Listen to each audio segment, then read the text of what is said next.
நூல் 3ஆம் அதிகாரம் 1 முதல் 24 வரை உள்ள இறை வார்த்தைகள். ஆண்டவராகிய கடவுள் உருவாக்கிய காட்டு விலங்குகளிலெல்லாம் பாம்பு மிகவும் சூழ்ச்சி மிக்கதாக இருந்தது.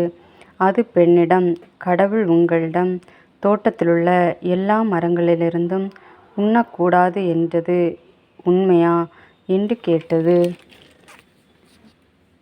பெண் பாம்பிடம், தோட்டத்திலிருக்கும் மரங்களின் பழங்களை நாங்கள் உண்ணலாம். ஆனால் தோட்டத்தின் நடுவிலுள்ள மரத்தின் கனியை மட்டும் நீங்கள் உண்ணக்கூடாது. அதை தொடவும் கூடாது. மீறினால் நீங்கள் சாவீர்கள் என்று கடவுள் சொன்னார் என்றாள். பாம்பு பெண்ணிடம், நீங்கள் சாகவே மாட்டீர்கள். ஏனெனில் நீங்கள் அதிலிருந்து உண்ணும் நாளில் உங்கள் கண்கள் திறக்கப்படும். நீங்கள் கடவுளைப் போல் நன்மை தீமையை அறிவீர்கள் என்பது கடவுளுக்கு தெரியும் என்றது.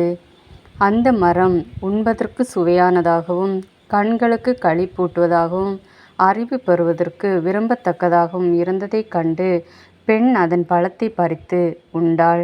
அதை தன்னுடனிருந்த தன் கணவனுக்கும் கொடுத்தாள். அவனும் உண்டான். அப்பொழுது அவர்கள் இருவரின் கண்களும் திறக்கப்பட்டன. அவர்கள் தாங்கள் ஆடையின்றியிருந்ததை அறிந்தனர். ஆகவே அத்தி இலைகளைத் தைத்து தங்களுக்கு ஆடைகளை செய்து கொண்டனர்.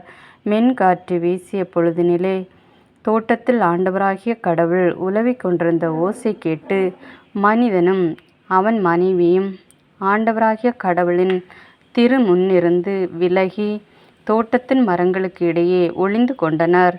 ஆண்டவராகிய கடவுள் மனிதனை கூப்பிட்டு, நீ எங்கே இருக்கின்றாய் என்று கேட்டார். உம் குரலொலியை நான் தோட்டத்தில் கேட்டேன். ஆனால் எனக்கு அச்சமாக இருந்தது. ஏனெனில் நான் ஆடையின்றி இருந்தேன். எனவே நான் ஒளிந்து கொண்டேன் என்றான். மனிதன், நீ ஆடையின்றி இருக்கின்றாய் என்று உனக்கு சொன்னது யார்? நீ உண்ணக்கூடாது என்று நான் விலக்கிய மரத்திலிருந்து நீ உண்டாயோ என்று கேட்டார். அப்பொழுது அவன், என்னுடன் இருக்கும்படி நீர் தந்த அந்த பெண் மரத்தின் கனியை எனக்கு கொடுத்தாள். நானும் உண்டேன் என்றான். ஆண்டவராகிய கடவுள், நீ ஏன் இவ்வாறு செய்தாய் என்று பெண்ணைக் கேட்க, அதற்கு பெண், பாம்பு என்னை ஏமாற்றியது, நானும் உண்டேன் என்றாள். ஆண்டவராகிய கடவுள் பாம்பிடம், நீ இவ்வாறு செய்ததால் கால்நடைகள் காட்டு விலங்குகள் அனைத்திலும் சபிக்கப்பட்டிருப்பாய். உன் வயிற்றினால் ஊர்ந்து உன் வாழ்நாள் எல்லாம் புழுதியை தின்பாய். உனக்கும் பெண்ணுக்கும் உன் வித்துக்கும் அவள் வித்துக்கும் பகையை உண்டாக்குவேன். அவள் வித்து உன் தலையை காயப்படுத்தும், நீ அதன் குதிகாலை காயப்படுத்துவாய் என்றார். அவர் பெண்ணிடம், உன் மகப்பேற்றின் வேதனையை மிகுதியாக்குவேன். வேதனையில் நீ குழந்தைகள் பெறுவாய். ஆயினும் உன் கணவன் மேல் நீ வேட்கை கொள்வாய், அவனோ உன்னை ஆள்வான் என்றார். அவர் மனிதனிடம், உன் மனைவியின் சொல்லைக் கேட்டு உண்ணக்கூடாது என்று நான் கட்டளையிட்டு விலக்கிய மரத்திலிருந்து நீ உண்டதால் உன் பொருட்டு நிலம் சபிக்கப்பட்டுள்ளது. உன் வாழ்நாளெல்லாம் வருந்தி அதன் பயனை உழைத்து நீ உண்பாய். முட்செடியையும் முட்புதரையும் உனக்கு அது முளைப்பிக்கும். வயல்வெளி பயிர்களை நீ உண்பாய். நீ மண்ணிலிருந்து உருவாக்கப்பட்டதால் அதற்கு திரும்பும் வரை நெற்றி வியர்வை நிலத்தில் விழ உழைத்து உன் உணவை உண்பாய். நீ மண்ணாயிருக்கிறாய், மண்ணுக்கே திரும்புவாய் என்றார். மனிதன் தன் மனைவிக்கு ஏவாள் என்று பெயரிட்டான். ஏனெனில் உயிருள்ளோர் எல்லோருக்கும் அவளே தாய்.